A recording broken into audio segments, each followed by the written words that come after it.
네, 날씨도 추운데 반갑습니다. 이정입니다. 네, 함께 해주셔서 고맙습니다. 그리고 줌으로도 귀한 시간을 내주셔서 이 시간에 뭔가 하나쯤 우리가 생각하고 또 같이 얻어갈 수 있도록 저도 같이 노력하겠습니다. 오늘 드릴 말씀은요, 네, 국가보안법의 위헌성입니다. 이제 이 얘기는, 저희가 국가보안법을 폐지해야 된다, 이렇게 하는데, 폐지해야 된다고 하는 것은 그냥 나쁜 법이어서, 당연히 뭐 이런 정도의 얘기가 아니라, 우리나라의 헌법이 말하자면 우리 국민들이 합의한 어떤 지향이죠. 우리는 이런 사회로 갈 거야. 나는 이런 세상에서 살고 싶어. 인데 국가보안법은 이렇게 헌법이 지향하는 우리 국민이 바라는 사회를 만들지 못하게 하는 법이고 헌법이 위반되는 법이기 때문에 없애야 된다. 이런 말씀을 드리려고 하는 것이고요. 몇 가지 제가 정리해서 이 5가지 틀로 말씀드릴까 합니다. 첫 번째, 국가보안법이 폐지돼야 되는 이유, 위헌이라는 이유는 국가보안법은 생각과 말을 처벌하는 법률이다. 전제는 생각과 말은 자유로워야 한다 하는 것이 전제겠죠. 두 번째는 인륜에 반하는 법률이다. 즉 인륜이라는 것은 우리가 인간사를 살면서 이 정도는 법에서 어떤 처벌에서 자유로운 영역으로 보장돼야 돼라는 어떤 그런 점이 있다는 것이죠. 세 번째는 야만의 법률이다라는 겁니다. 이따 조금 더 자세히 들어보시고요. 네 번째는 국가보안법이 특별히 존재하는 이유는 이 국가보안법을 활용하는 기관이 있다는 겁니다. 이 국가보안법에 말하자면 실행을 맡은 조직이죠. 공안수사기관이라고 불렸던 곳에서 헌법이 허용하지 않는 위헌적인 수사를 통해서 국가보안법 피의자와 국가보안법 피고인을 만들어냅니다. 유죄 판결을 이끌어내죠. 그 수사 과정도 위헌적이라는 측면에서 말씀드릴 거고요. 그리고 국가보안법이 우리 헌법이 예정하고 있는 평화, 통일의 지향에 어긋나게 국제평화주의와 평화통일 원리에 위배된다라는 5가지 항목으로 말씀드릴 겁니다. 물론 그래서 전제는 그리고 또 결론이기도 한데요. 우리 헌법이 생각하고 있는 것은 사실 우리 국민들이 가지고 있는 상식과 별로 다르지 않습니다.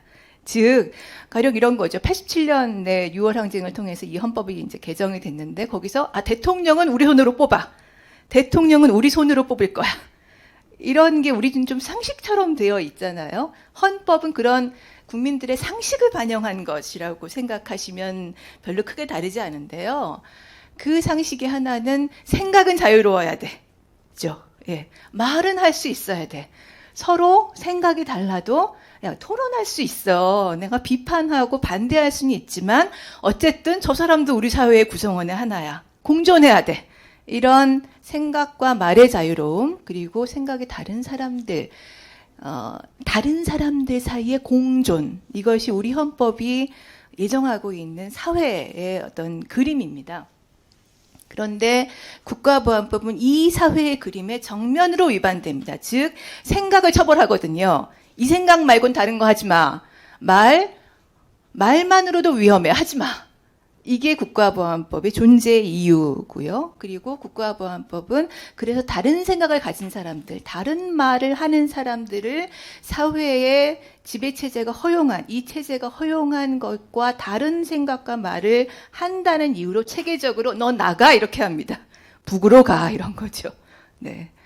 나가라는 것은 결국 그 사람에 대한 혐오와 배제로 나타나게 됩니다. 그리고 그것은 그냥 나가에 그치지 않고 더군다나 이것은 이런 사람들을 형사처벌합니다. 즉 폭력이 되죠. 즉 이런 겁니다. 생각이 다른 사람에 대해서 생각이 달라? 좋아요. 토론할 수 있어요. 그죠? 나랑 생각이 달라서 나는 저 사람에 반대해. 나는 저 사람 생각에 동의하지 않아. 이 사람의 생각도 토론의 대상이 되어야 되죠. 존중받아야 하죠. 그러나 그 다음에 너 빨갱이 나가. 북으로 가. 라고 하면 그때부터는 배제가 되는 겁니다. 이때는 차별이죠.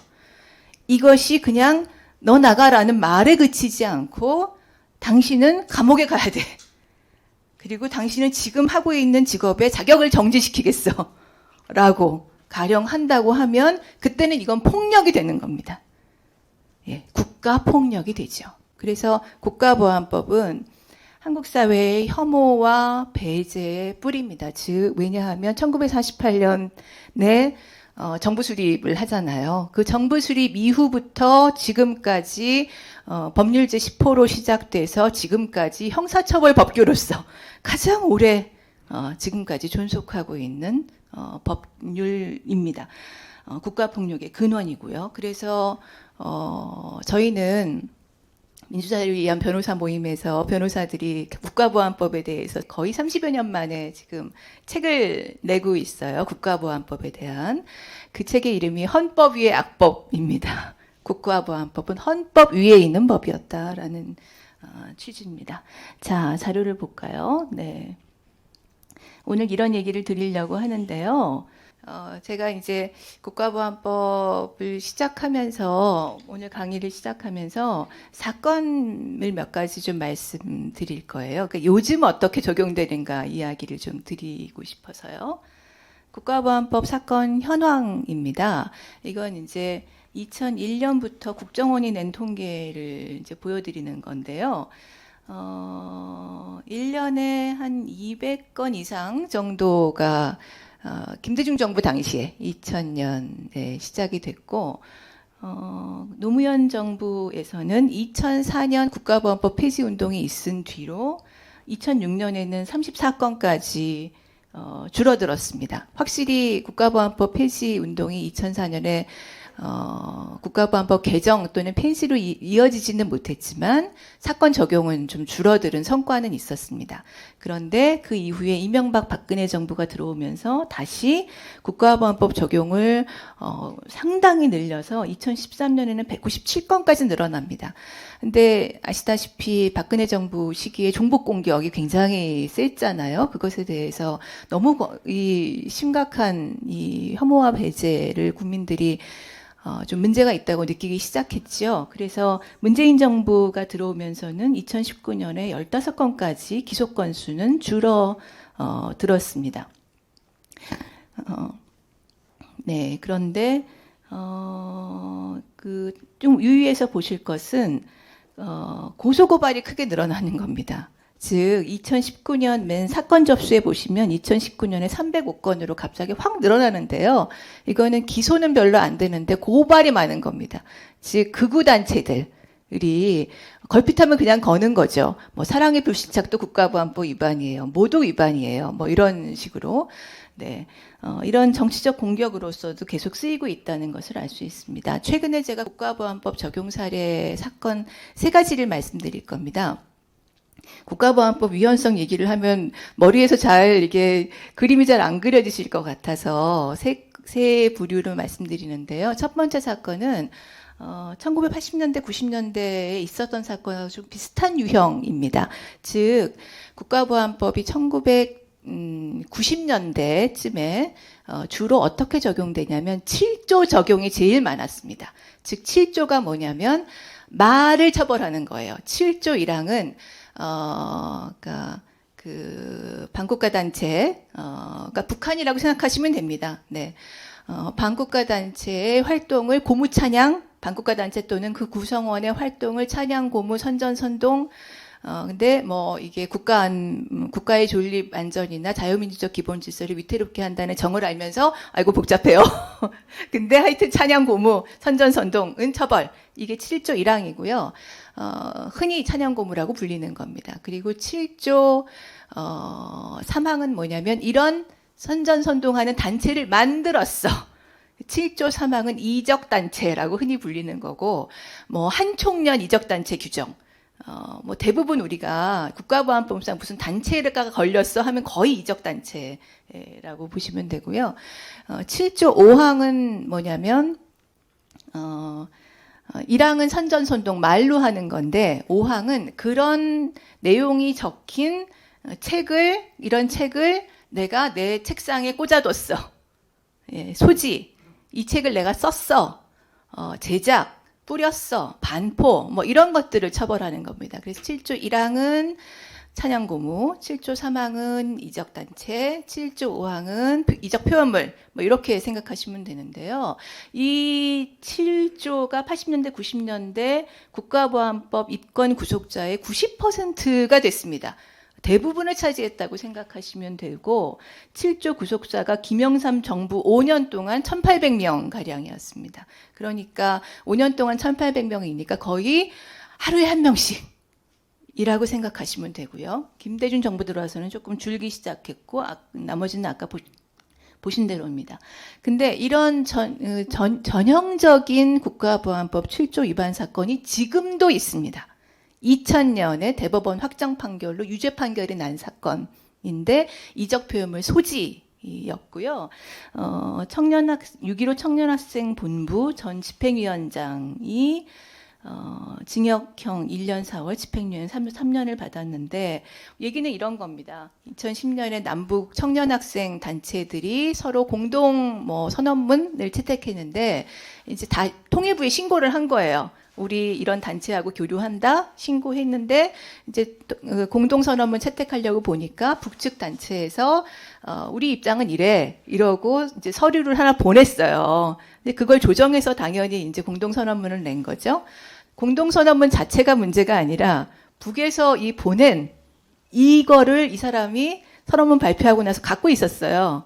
그랬다 그게 이제 압수수색하면서 나온 거예요. 그랬더니 그거를 이적 표현물 소지라고 했는데 1심은 이거 남북교류 협력법에 따라서 통일부에 왔다 갔다 한다고 신고 다 했던 거 아니냐. 그러니까 무죄 이랬어요. 2심은 근데 통일부가 그거를 그 문서 내용을 다 일일이 검토해 준 건 아니야. 그러니까 국가보안법 유죄.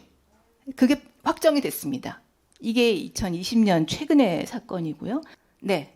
요즘 좀 많아지고 있는 유형입니다. 대북경협 사업가들이, 그러니까 2010년 전까지는 북측하고 꽤 사업을 하다가 2010년에 천안함 사건 나고 뭐 이러면서 이게 중단되기 시작했잖아요. 근데 이게 사업을 하는 거니까 말하자면 본인은 그게 이제 생업이죠. 그러니까 그 생업이라는 게 그렇게 중단되는 게 아니잖아요. 그래서 거래도 하고 무슨 사업을 해볼 수 없을까, 뭐 남북 간에 이게 조금 넓어지면 뭐 새로운 아이템 뭐 할까, 이러고 계속 이제 그 교류를 해요. 그 과정에서 14년에 코리아랜드 사건 유죄 확정 판결이 난 것인데요. 이제 무슨 이산가족 무슨 교류 사업 같은 거를 이제 민간 회사가 해보고 싶어서 이산가족 한 지역에 있는 명단을 보냈어요.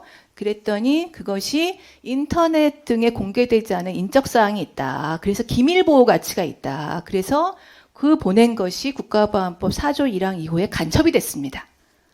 네. 그리고 이제 그 북측 담당자하고 만났죠. 그거는 북측의 대외협력경제위원회라는 데서 활동하는 사람인데 이 사람이 북측에서 사실 대남공작원이다.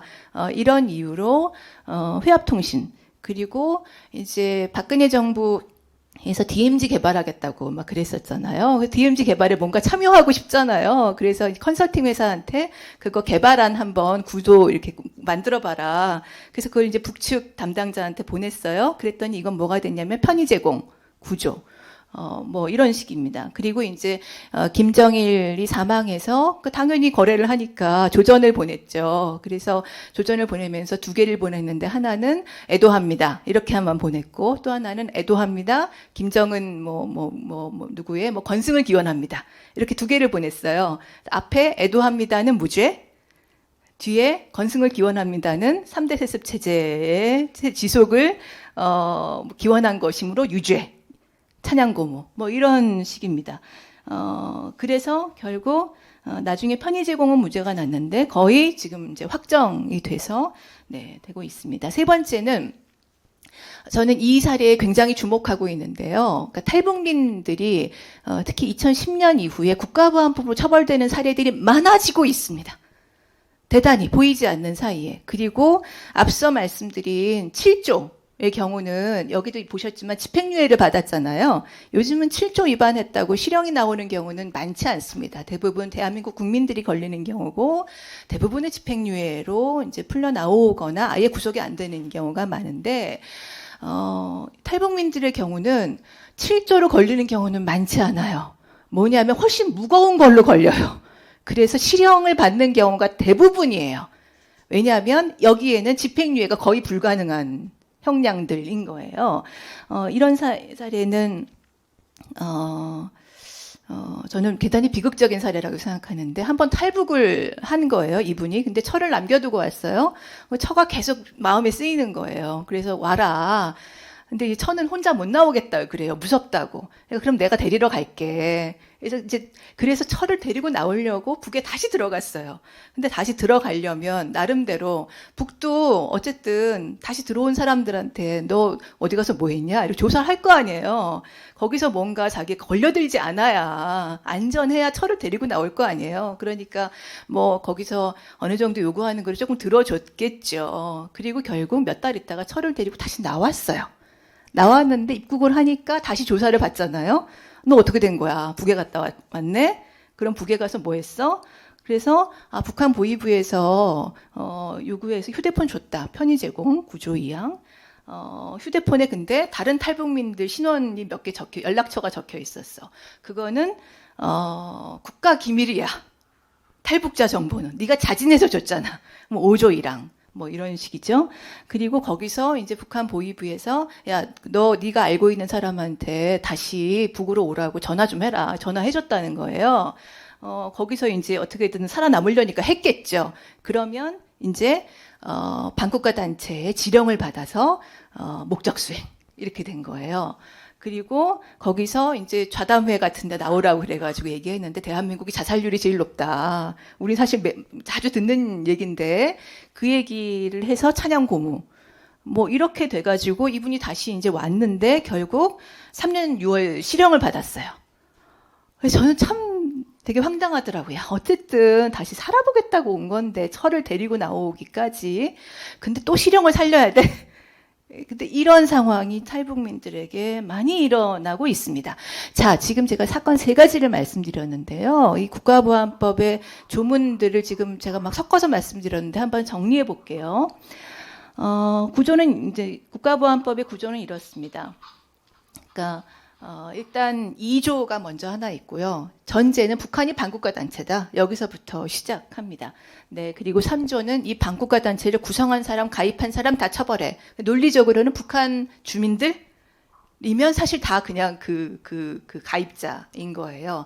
법문상으로 보면 북한 주민들이 다 3조 처벌 대상이 됩니다. 네. 4조는 아까 말씀드린 반국가 단체에서 지령받고 뭐 전화해줬어. 이게 이제 목적 수행이고요. 5조는 자진 지원. 거기서 시킨 건 아닌데, 내가 지령을 받아서 한 건 아닌데, 근데 거기에 도움이 될 만한 걸 스스로 해줬어. 그래서 탈북자 뭐 이런 탈북민들 연락처 들어있는 거 줬어. 이게 자진 지원이고요. 4조 5조가 형량이 매우 높습니다. 사형, 높으면 사형, 그리고 가장 낮은 건 10년 이상의 징역. 뭐 이런 똑같이 대단히 높고요. 6조는 잠입 탈출입니다. 북으로 갔어. 이런 거죠. 그리고 7조는 아까 말씀드린 찬양고문 이적단체 이적표현물, 8조 회합통신, 9조 편의 제공, 10조 불고지는 뭐냐면 이 국가보안법상 죄를 범한 사람이라는 거를 내가 알아. 가령 내 가족이 그런 일을 했어. 내가 수사기관에 신고를 안 했어. 그럼 불고지. 그래서 그것도 처벌 대상입니다. 13조 특수가족은 이따 말씀드릴 거고 18조, 20조, 21조, 22조는 절차적인 규정인데 공안수사기관의 위헌적인 강제수사에 사용되는 것입니다. 첫 번째로 제가 국가보안법이 위헌이다라고 말씀드린 첫 번째 이유, 생각과 말을 처벌하는 법률이다라는 것인데요. 생각, 즉 사상의 자유와 관련되어 있죠. 말, 표현의 자유와 관련되어 있습니다. 그리고 이것은 약간 그냥 일반적인 말이면 그냥 표현의 자유고 조금 이게 이제 학문적인 것 또는 예술적인 것이라고 하면 학문 예술의 자유로 가고요. 그리고 이게 생각과 말을 처벌하는 법률이라는 점에서는 또 뭐가 있냐면 같은 생각을 하는 사람들이 모인 것. 같은 생각을 하는 사람들이 모인 것. 이게 결사예요. 같은 생각을 하는 사람들이 모인 것. 네. 그래서 결사의 자유 역시 사상의 생각과 말을 처벌하는 데서 나오는 것입니다. 그러니까 민주주의적인 형법, 합헌적 형법, 즉 근대 민주주의 국가의 형법은 몇 가지 전제가 있습니다. 첫 번째는 죄는 미워해도 사람은 미워하지 말라. 그러니까 바로 이거예요. 행위를 처벌할 수는 있지만 행위자를 고립시키거나 극단적으로 배제시키거나 행위자를 처벌하지 말라. 행위만 처벌해라. 거기에 적합한 정도만. 그리고 두 번째는 생각은 금지할 수 없다. 어떤 권력도 어떤 종교도. 세 번째는 말에 대한 처벌은 최소한으로만 가능하다. 그래서 여기서 기억해 두신다면 좋을 문구가 명백 현존 위험의 법칙입니다. 위험의 원칙. 명백하고 현존하는 위험을 불러오는 말만 처벌하고 현존, 당장 위험을 불러오지 않는 말. 구체적인 위험을 일으키지 않는 정도의 야, 이 세상 뒤집어 봐야지. 가령 이런 식의 사회주의 뭐 그거 어때? 뭐 이런 식의 이야기. 그 사회주의 가다 보면 그래 폭력이 있을 수도 있지. 가령 이런 정도의 이야기라도 그런 정도의 얘기라도 미국에서 나온 저 명백 현존 위험의 원칙은 야 현존하는 게 아니잖아. 언제 지금 하자 그랬어. 그러면 그건 그냥 말이야. 오케이 하고 가는 겁니다. 네. 그런데 국가보안법은 이 원칙에 따라가지 않습니다. 철저히 배반합니다. 즉 죄는 미워하되 사람을 미워하지 말라. 죄는 처벌하되 사람은 처벌하지 말라. 그러면 그러니까 행위가 같으면 똑같이 누구든 처벌해야 되잖아요. 근데 국가보안법은 그렇지 않습니다. 이 사람이 어떤 생각을 가지고 이 말을 했는지가 중요해요. 근데 이 사람이 어떤 생각을 가지고 있는지를 어떻게 알아요? 사람의 머릿속을 어떻게 열어볼 수가 없잖아요. 결국 그 사람, 너 옛날에 너 학생운동했지? 너 옛날에 국가보안법 처벌받은 적 있지? 너 무슨 촛불 시위 어디 나갔네? 네 친구가 국가보안법으로 구속됐네? 이런 거를 통틀어서 그 사람은 너는 정을 알면서 위태롭다는 자유민주적 기본 질서를 위태롭게 한다는 걸 알면서 북한 영화를 소지했어. 이렇게 해서 유죄 판결을 내려요. 2015년에도 그렇게 해서 유죄 판결이 1심에서 나왔던 경우가 있었습니다. 두 번째는 외부로 표출되지 않은 생각도 처벌합니다. 즉 표현물, 그러니까 이 책이 이적 표현물이야. 내 책상에 있어. 내 책상에 있어. 다른 사람이 이걸 보지 않아. 나만 가지고 있어. 표현이 안 된 거잖아요. 그죠? 외부로 전파되지 않은 거잖아요. 근데 이적 표현물 소지로 처벌해요. 네. 책상에 있는 거나 내 머릿속에 있는 거나 다를 게 없죠. 사실. 근데 처벌합니다. 세 번째는 위험이 현존하지 않는 말도 처벌합니다. 네. 그래서 이 근대 형법의 원칙에 맞지 않다는 것입니다. 좀 사례를 좀 말씀드릴까요? 무림파천왕이라는 무협소설입니다. 네. 전두환 정권 시절에 1981년에 징역형을 저자가 받았습니다. 2년을 꼬박 살았습니다. 이유는 여기에 진짜 무협소설인데요.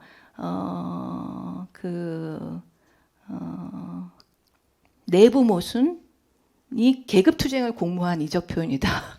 라는 것입니다. 이거 실제입니다. 네.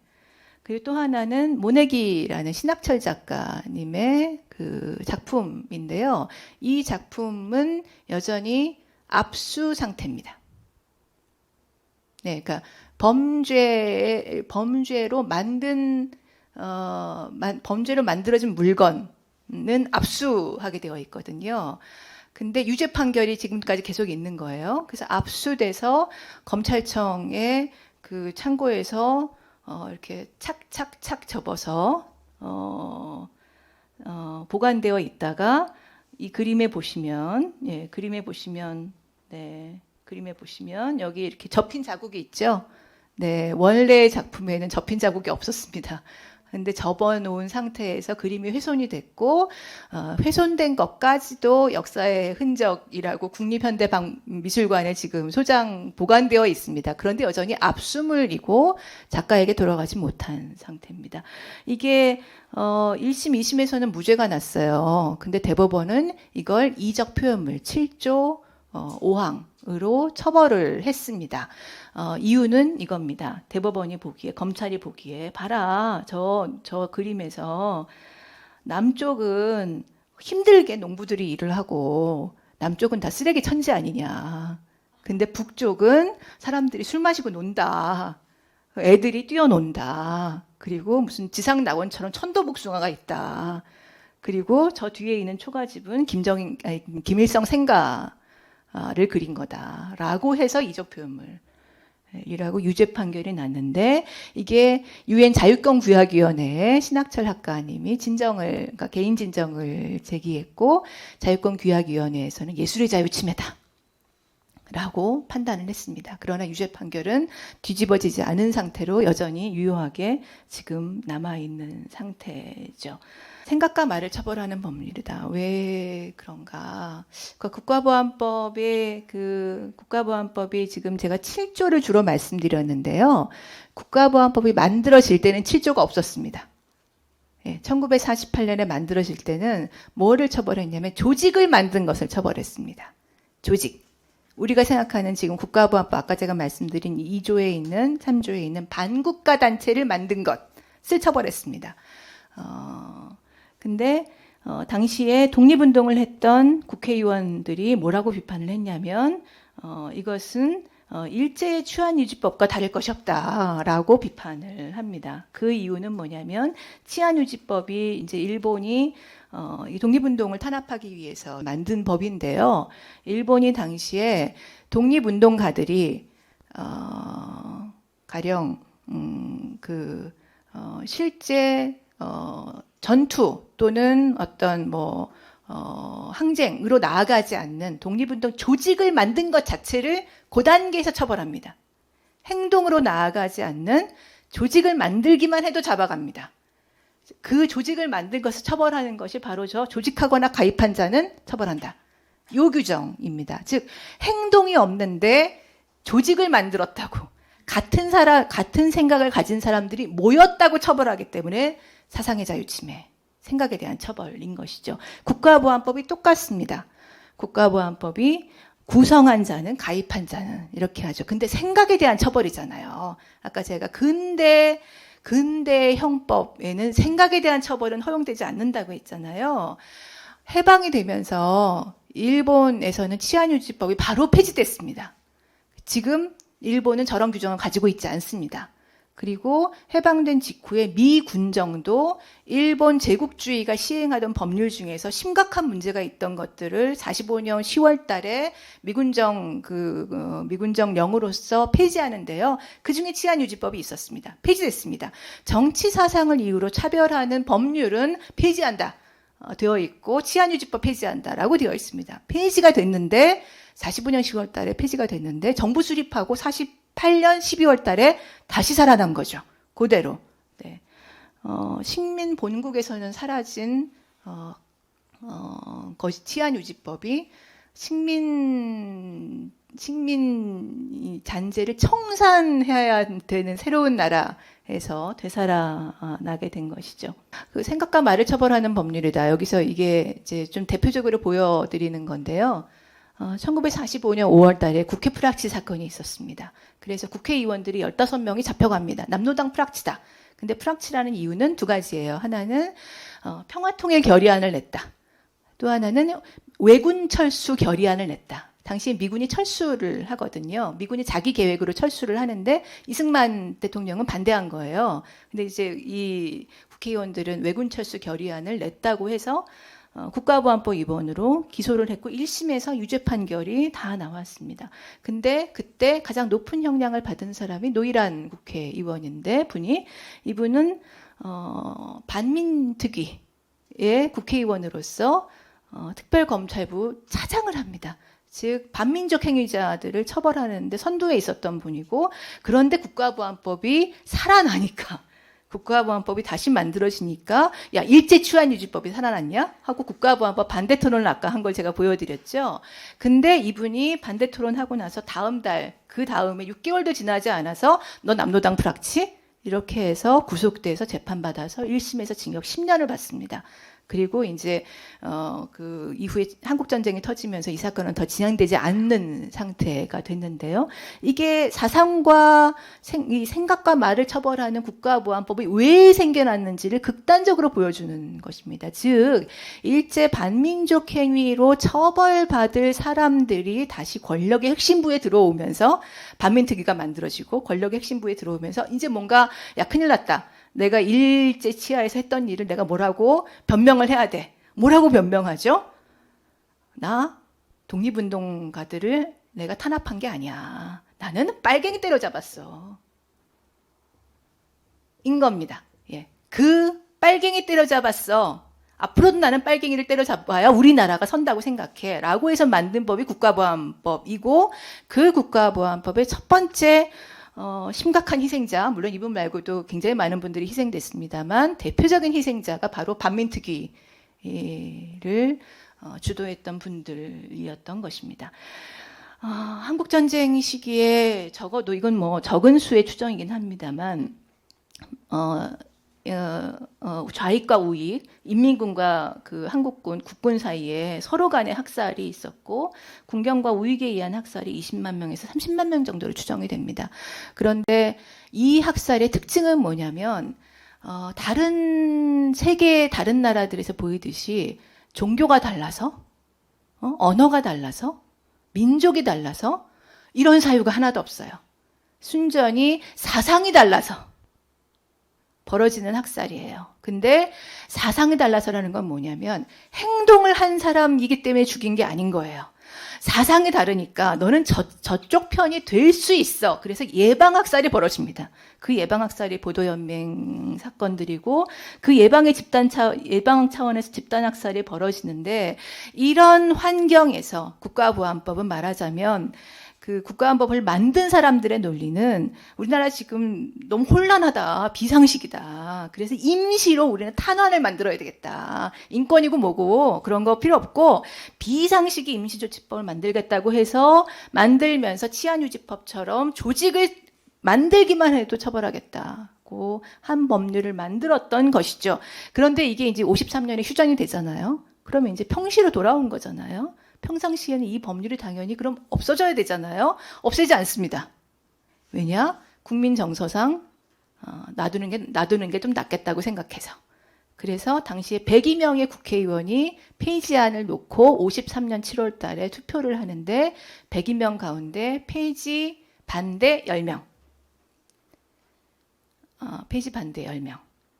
폐지 찬성 0명. 기권 92명. 네, 주저주저 하다가 네, 찍히기 싫은 거죠. 그래서 폐지가 못 됩니다. 폐지가 안 되고 남아 있으면 법은 그러면 어떻게 될까요? 살아납니다. 네, 살아나서 이제는 강화되기 시작합니다. 평상시에 국민의 사상과 표현을 전면적으로 규제하는 법률로 만들어지기 시작해서 이제 개혁을 시작합니다. 그래서 원래 국가보안법이 만들어지기 전에도요, 48년에도 이미 당시에 이제 법이 없을 수는 없어요. 대한민국이 새로 이제 정부 수립됐으니까 법을 새로 만들기는 해야 되지만 이전에 일제 시기에 쓰고 있던 의용형법, 일본 형법을 그대로 쓰고 있었습니다. 근데 거기 내란죄가 있어요. 네, 그걸로 처벌이 가능해요. 근데 그거는 내란죄라는 건 뭐냐면 국가보안법하고 달리 폭동을 했을 경우에 처벌되는 거예요. 내란죄는 실제 그러니까 전두환 노태우 내란죄죠. 네, 광주 학살 그리고 국회의원들을 압박해서 표결하게 하고 해산시키고 못 나오게 하고 뭐 이런 거 실제 탱크를 동원했잖아요. 군인들을 동원했잖아요. 이게 내란입니다. 이게. 네. 근데 이런 행동이 내란인데 이 독립운동가들 또는 그 당시에 이승만의 단독정부 수립을 반대했던 사람들을 처벌하기 위해서 조직 구성만으로 처벌하는 법률을 만든 게 제정국가보안법이라고 했잖아요. 근데 53년에 없어질 뻔했다가 안 없어지고 나서 이승만 정권이 이거를 다시 활용하기 시작합니다. 1958년에 말도 처벌할 수 있는 조항을 넣습니다. 국가보안법에 이른바 인심홍란죄. 허위 사실을 유포해서 인심을 홍란하게 혼란하게, 혼란이라고 쓰는데요. 혼란하게 한 사람을 처벌하는 58년에 이승만 정부가 그 조항을 넣고 더 심각한 변화는 박정희 쿠데타 이후에 벌어집니다. 61년에 반공법을 만듭니다. 그 반공법에 비로소 아까 제가 처음 말씀드린 국가보안법 7조와 같은 찬양고무가 들어갑니다. 예, 그때. 그래서 이제 진짜 말을 처벌하는 것으로 아주 본격화되기 시작했고요. 그리고 1980년 국가보안법에 반공법이 흡수되면서 사상과 표현에 대한 전면적인 규제들이 조금 더 개하게 됩니다. 이게 국가보안법이 사상과 생각과 말을 처벌하는 법률이다라는 점에서 보여드린 거고요. 두 번째는 국가보안법은 인륜에 반하는 법률입니다. 즉 뭐냐면 9조, 10조의 경우가 특징적인데요. 구조가 적용됐던 가장 대표적인 사례는 한총련 사건 시절이었어요. 1996년. 지금 40대 이상은 좀 아마 대학 다닐 때 옆에서 경험한 분들 이야기를 들으신 적이 있을 겁니다. 그러니까 대학교의 학생회의 단과대 학생회장 이상은 다 거의 대부분 한총련 대의원이었고 이분들은 당선되자마자 거의 다 수배되고 체포됐습니다. 그래서 1997년에는 이틀에 한 명꼴로 한총련 대의원 즉 대학생이 구속이 됐습니다. 한총련 사건으로. 근데 이렇게 이제 쫓기다 보니까 이 한총련 대의원들이 수배된 상태에서 지내려니까 너무 힘들잖아요. 어디 가서 하룻밤 친구 집에 자고 야 통장 좀 빌려줘 이렇게 해서 이제 뭐 먹고 사는 거를 이제 부모님한테서 돈 조금씩 받아가지고 이제 쓰고 근데 재워주고 통장 빌려준 사람을 편의 제공 친구한테 뭔가를 도와주면 편의 제공인 거죠. 그러니까 친구 관계에서 기본적으로 해줄 수 있는 최소한의 도움조차 주지 못하게 하는 인간적 도움조차 주지 못하게 하는 조항이 편의 제공입니다. 10조 불고지죄는 1992년에 남한조선 노동당 사건에서 총책으로 지목된 피고인이 있었는데 그 어머니와 아내까지 국가보안법으로 처벌했습니다. 불고지죄. 근데 아들을 신고해, 남편을 신고해. 너무 비인간적이잖아요. 인륜에 반하는 법률이다라는 얘기죠. 또 하나는 이제 탈북민들의 경우입니다. 앞서 제가 국가보안법 최근 사례 세 번째에서 보여드린 경우인데요. 이게 탈북민들이 이렇게 북에 다시 가고 뭐 북한의 측의 어떤 당국 쪽의 요구에 뭐 일부나마 응하고 뭐 이런 것들이 가족을 데리고 나오려고 하다가 벌어진 일들인 거잖아요. 근데 이 가족을 만날 수도 없고 가족을 계속 거기 놔두면 뭔가 걱정이 되고 다시 같이 살고 싶고 그런 가족의 유지, 만남, 가족의 돌봄까지도 국가보안 그 과정에서 일어나는 일들도 다 국가보안법으로 걸리는 겁니다. 예, 그래서 가족에 관한 권리 침해다. 그래서 인륜에 반하는 법률이다라는 것입니다. 세 번째는 국가보안법에서 저는 이 조항을 꼭 기억해 주셨으면 좋겠습니다. 별로 많이 얘기들을 안 했지만 국가보안법은 한마디로 정말 야만적인 법률입니다. 야만적인 법률입니다. 국가보안법은 형량이 정말 높고요. 많은 조항들의 법정형에 사형이 있습니다. 근데 사형이 없는 조항들이 일부 있어요. 그 일부 사형이 없는 조항들도 국가보안법 죄로 국가보안법으로 한번 처벌되고 나서 금고 이상, 즉 징역형하고 비슷한데요. 네, 가둬두는 겁니다. 금고 이상의 형을 받고 5년 내에 국가보안법 위반죄를 또 뭔가 저질러서 걸렸어. 그럼 무조건 형량이 사형으로 올라가요. 그래서 이 13조인데요. 13조 조문을 보시면 좀 복잡합니다. 뭔지 잘 읽기가 어려우실 거예요. 근데 뜻은 이겁니다. 국가보안법으로 네가 한번 징역 살았어? 징역형 끝나고 나서 5년 이내에 국가보안법으로 또 걸렸어? 그러면 넌 사형. 최고형에 올라갑니다. 그중에 헌법재판소가 90년대에 이 조항 가운데 딱 한 경우로 위헌 결정을 했어요. 뭐냐면 7조 5항 이적표현물 판매, 제작 마르크스주의 책을 낸 출판사 사장님이 국가보안법 7조 5항으로 걸려서 징역형을 산 거예요. 근데 이 출판사잖아요. 출판사. 그러니까 돈 벌려고 사실 하는 거잖아요. 근데 그 책을 계속 팔리고 있을 거 아니에요. 그래서 출소하고 한 달 있다가 또 걸렸어. 그러니까 여기 적용이 된 거예요. 법정형이 사형으로 올라갔어. 위헌 제기를 했고 헌법재판소가 이런 이족 표현물 죄까지 법정형을 사형으로 재범이라고 사형으로 하는 건 위헌이다 라고 해서 그것만 빠졌습니다. 네, 근데 나머지도 다 마찬가지죠, 사실. 그렇죠? 네. 네 번째는 공안수사기관의 위헌적인 강제 수사입니다. 신체의 자유 침해가 문제가 되는데요. 여기는 이제 원칙이 있습니다. 헌법 12조 1항에 보면, 자, 법률과 적법한 절차에 의하지 아니하고는 처벌받지 아니한다라고 되어 있죠. 네, 법률. 형사소송법 199조, 이게 97년부터 개정법이 시행됐는데요. 보면 강제처분은 이 법률에 특별한 규정이 있는 경우에 한한다. 즉, 자, 다시 보세요. 강제처분은 이 법률에 특별한 규정이 있는 경우에 한한다. 형사소송법에 정해두지 않은 강제처분은 위헌이란 얘기입니다. 이 법률이니까. 네, 97년부터 이 법이 적용이 됐고요.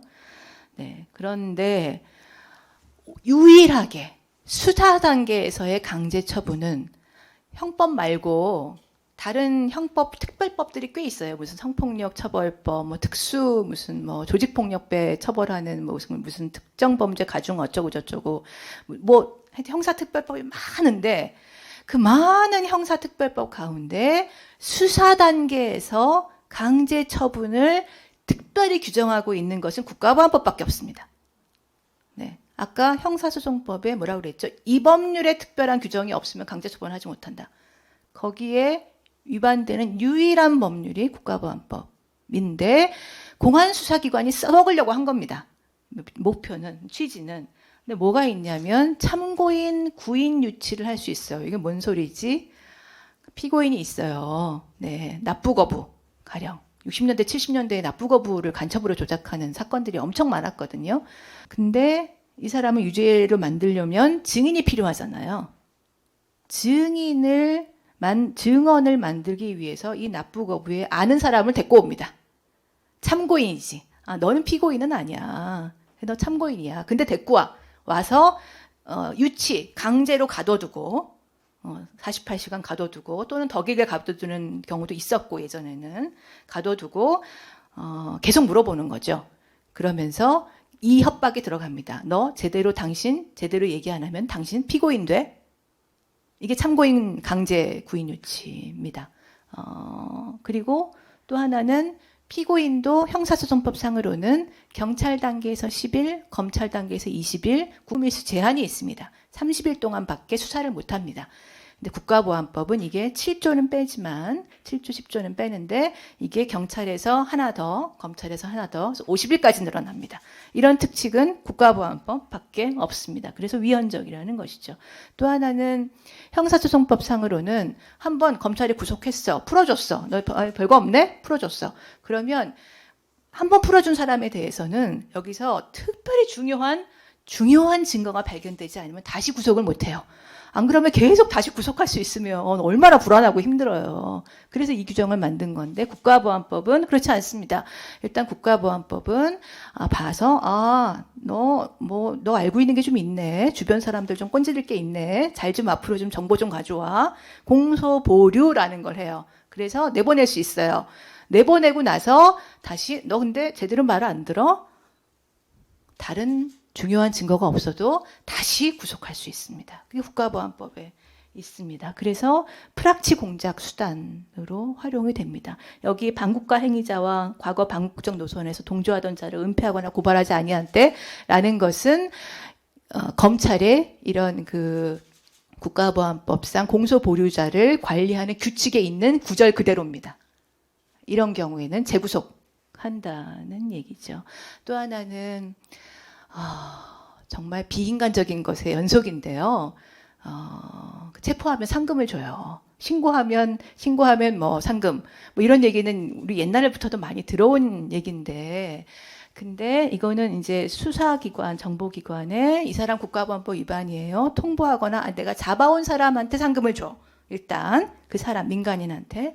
또 하나는 그 사람, 그러니까 국가보안법 혐의자를 체포한 수사기관 담당자한테도 상금을 줘. 그러니까 수사기관들이 이 상금 받으려고 한총련 사건 때 막 정말 거기 그 상금 특진이 걸려 있어서 거기에 몰두를 하는 거예요. 그러다가 몰두하다가 온갖 그 작전들이 생겨나죠. 동생의 회사까지 찾아가서 네 오빠 어딨냐.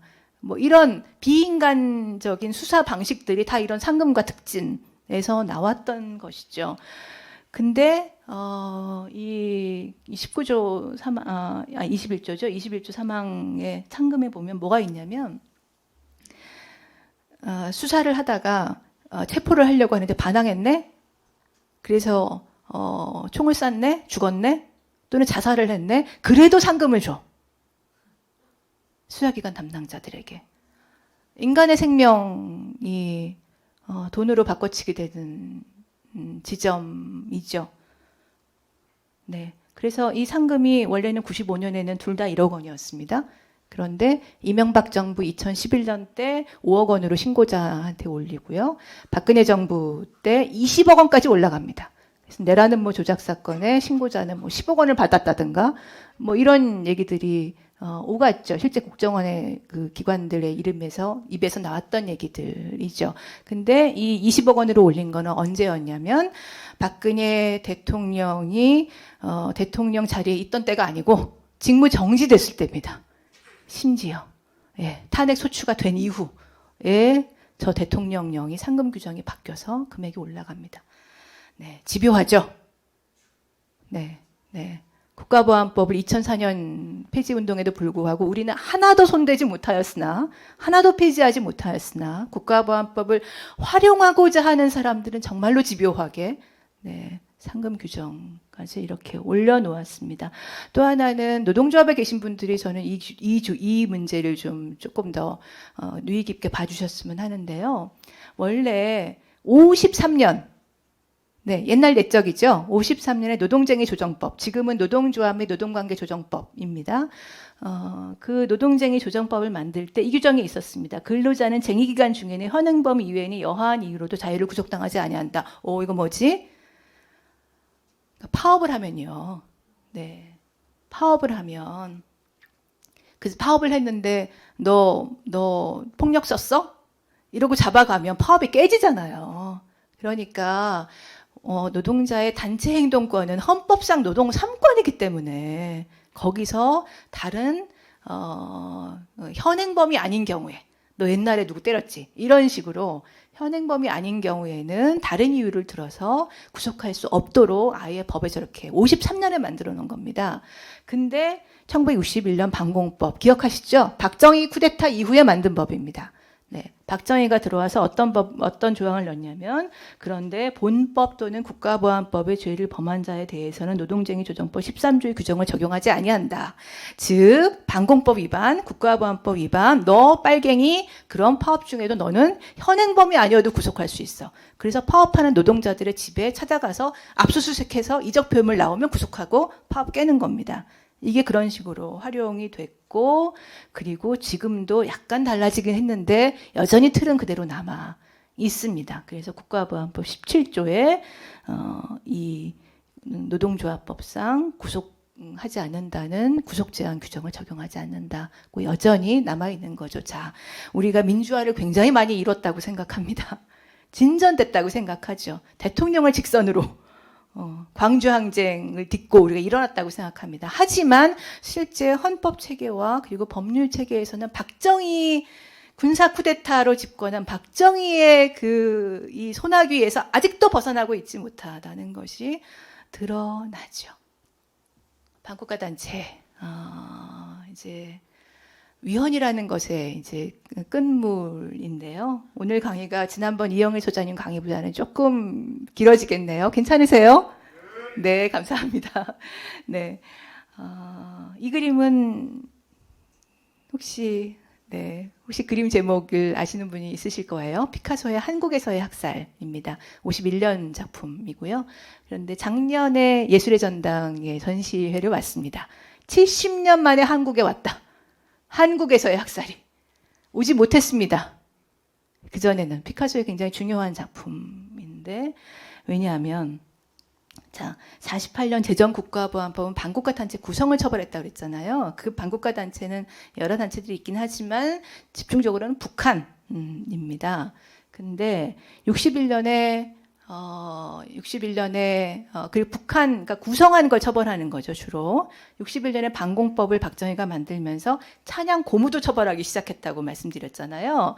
63년에 반공법을 또 개정을 해요. 그래서 이제까지는 북한을 주로 반국가 단체로 해가지고 거기 찬양 고무하는 걸 처벌했었는데, 북한 말고 국외 공산계열, 프랑스 공산당, 뭐 베트남 공산당, 호치민, 이런 경우, 소련, 중국, 여기도 찬양 고무 하면 처벌하기 시작해요.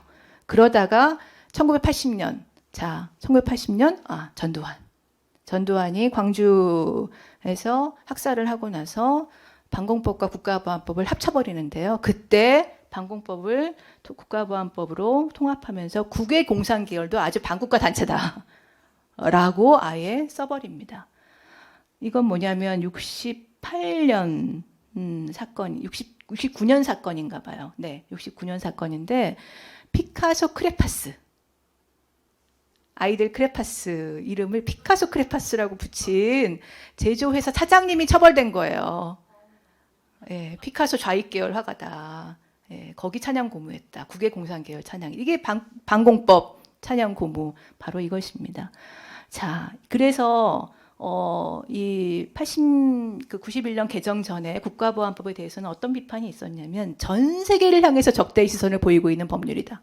인구 4천만의 나라가 세계 20억 공산권 사회주의 국가의 사람들을 모두 반국가 단체 구성원으로 만들어서 대결하는 게 어딨냐라는 비판이 있었습니다. 그랬다가 언제 없어지냐면 91년 냉전이 해체되고 중국, 소련하고 수교를 하게 되고 경제 거래를 하게 되면서 비로소 이 국외 공산 계열 조항이 비로소 91년 개정 때 없어집니다. 삭제됩니다. 네, 그런데 그거만 없앴지 북한은 여전히 반국가 단체인 거예요. 남북 교류가 시작됐고 냉전이 해체됐음에도 불구하고 북한은 여전히 반국가 단체로 남아서 그 근거를 헌법 제3조에 대한민국의 영토는 한반도와 급부속 도서로 한다라는 것에 있다고 이야기합니다. 그런데 이 헌법은 87년에 만들어진 거고요. 예. 근데 87년에 만들고 나서 세상이 막 변했어. 87년 이전에는 정말 냉전이었거든요. 그때 저희는 뭐라고 배웠냐면 중국을 중국이라고 부르지 않았어요. 중공이라고 불렀어요. 네. 근데 막 세상이 변해서 91년에 냉전이 해체되고 남북 기본 합의서 체결되고 유엔 동식까지 갔죠. 헌법이 만들어진 다음에 바뀐 거예요. 예. 헌법 기껏 만들었는데 세상이 바뀌었어. 예. 그러면 헌법도 바꾸거나 또는 헌법의 해석이 달라져야 하겠죠. 네. 그런데 바꾸지 않습니다. 고집합니다. 왜? 국가보안법이 남겨져 있어야 하니까. 반국가 단체 규정은 냉전 시대, 대결 시대의 유물입니다. 근데 국가보안법은 그냥 있으면 이게 모든 사람이 사실 다 국가보안법 처벌이 돼야 되는 거잖아요. 근데 이미 정주영 회장도 북에 왔다 갔다 하고, 뭐 기업가들 다 왔다 갔다 하고, 당국자들도 왔다 갔다 해. 이 사람들은 뭔가 처벌하지 않을 수 있는 방법이 있어야 돼.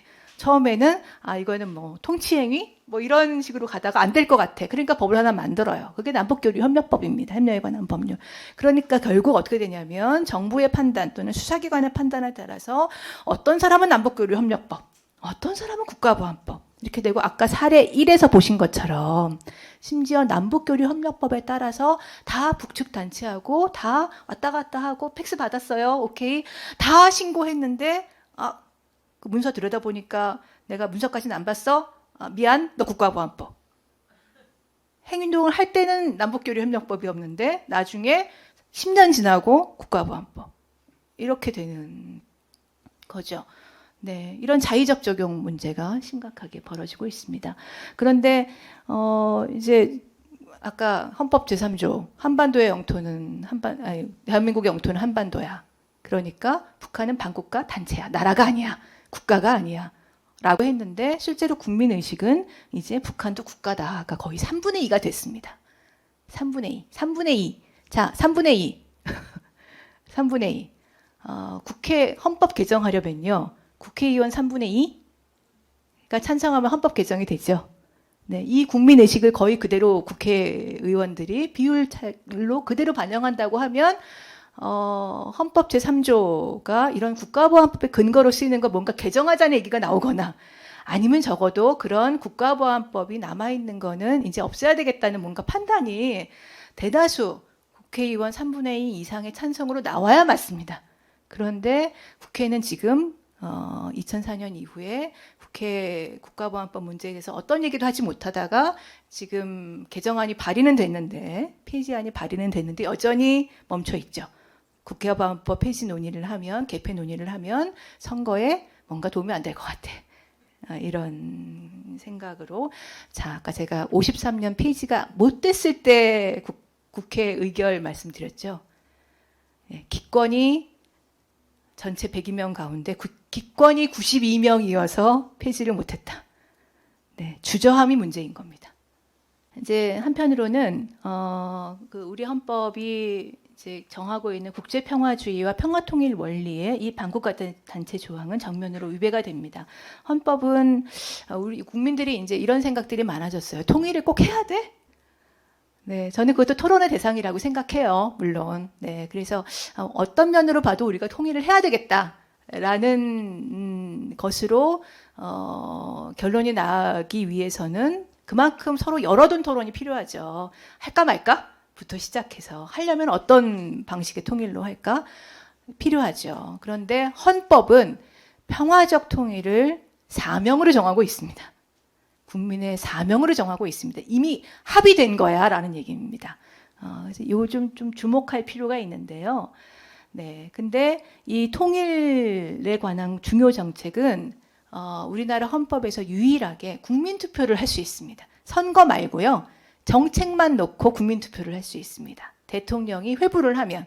근데 국민투표하려면 잘 알아야 되잖아요. 투표하려면 서로 정보를 알아야 되고 토론해야 되는 거죠. 그렇지 않고 정보도 알 수 없어. 남북 간의 핵심적인 사항에 대해서 주한미군은 얼마나 남으면 좋을까? 주한미군은 어떤 역할을 하면 좋을까? 평화협정은 할까 말까? 또는 국가연합을 할까? 가령 뭐 이런 문제들에 대해서 투표를 사실 하라고 헌법은 되어 있는 거거든요. 될 수 있으면 그런 식으로 총의를 모으라는 건데 정보도 모르고 토론도 못하면 투표를 제대로 할 수가 없죠.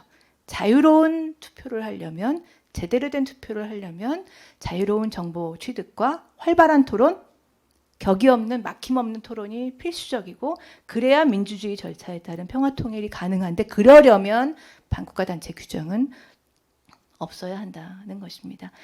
자, 이제 거의 마무리 단계인데요. 이제 아까 제가 국가보안법을 헌법 위의 악법이라고 변호사들이 제목을 정했다고 국가보안법 비판 책자를 말씀드렸는데요. 우리는 자유와 인권, 공존과 평화, 그리고 다양한 토론이 보장되는 사회를 원합니다.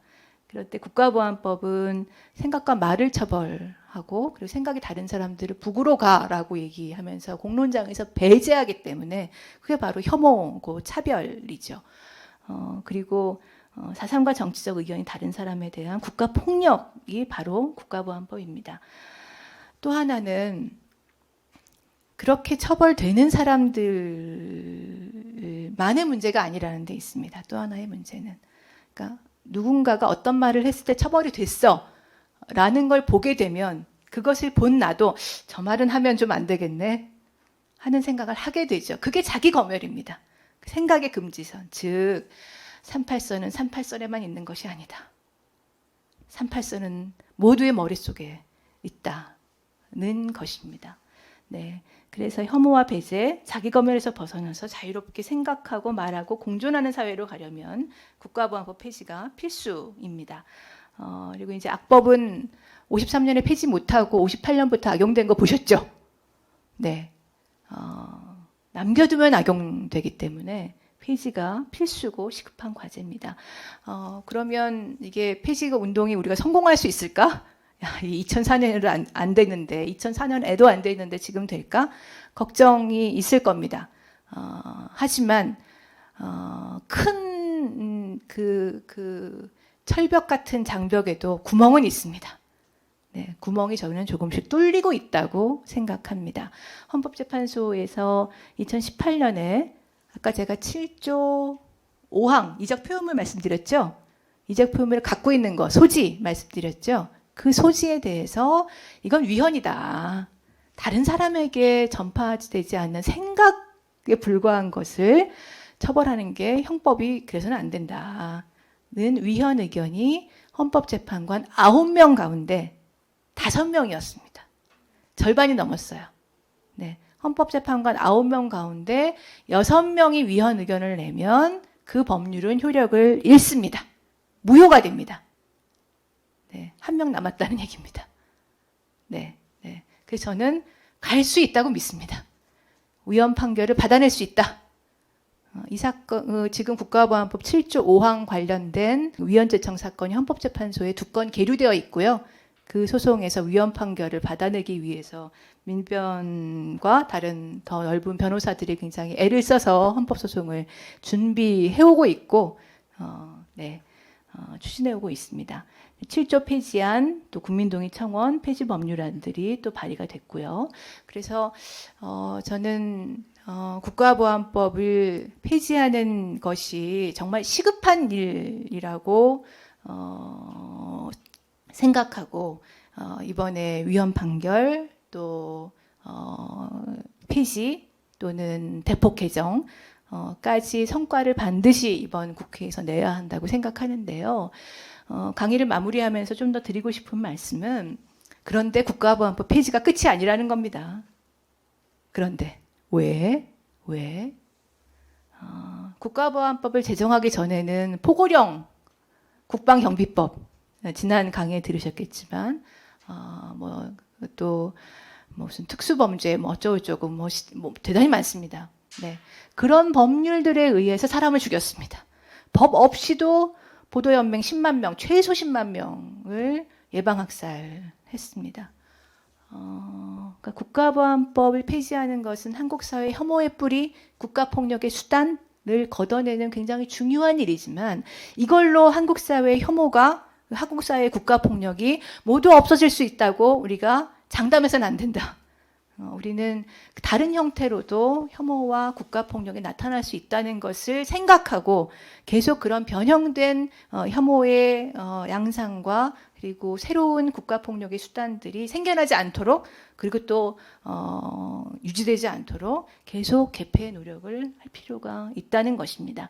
네, 그래서 국가보안법을 폐지하는 운동은 저는 제가 지금 국가보안법의 위헌성을 5가지로 쭉 말씀드렸는데요.